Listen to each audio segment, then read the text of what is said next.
Telangana CM Revanth రెడ్డితో Japan రాయబారి Suzuki Hiroshi సమావేశమయ్యారు. సచివాలయంలో సీఎం రేవంత్తో పాటు సీఎస్ శాంతికుమార్ని మర్యాదపూర్వకంగా కలిశారు. తెలంగాణలో పెట్టుబడుల అవకాశాలు, ప్రభుత్వ ప్రాధాన్యత రంగాలు, ఉపాధి కల్పన అంశాలపై సుజుకి హిరోషి చర్చించారు. అయితే మెడికల్ టెక్నాలజీలో ప్రముఖ అంతర్జాతీయ సంస్థగా జపాన్కు చెందిన ప్రముఖ వైద్య పరికరాల company Olympus corporation పేరుగాంచింది.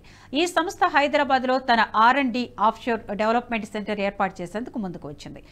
HCL technology సంస్థ కుదిరిన వ్యూహాత్మక భాగస్వామ్య ఒప్పందంలో భాగంగా ఒలింపస్ ఈ నిర్ణయం తీసుకుంది. ఈ వీడియో మీకు నచ్చినట్టయితే లైక్ చేయండి, 10 మందికి షేర్ చేయండి. అలాగే కామెంట్ల రూపంలో మీ అభిప్రాయాలను మాతో పంచుకోండి. Nationalist hub group of channels ను సబ్స్క్రైబ్ చేసుకుని తెలుగునాట జాతీయవాద జర్నలిజాన్ని ప్రోత్సహించండి. ఈ వీడియో కింద ఉన్న బెల్ ఐకాన్ పై క్లిక్ చేయడం మర్చిపోవద్దు.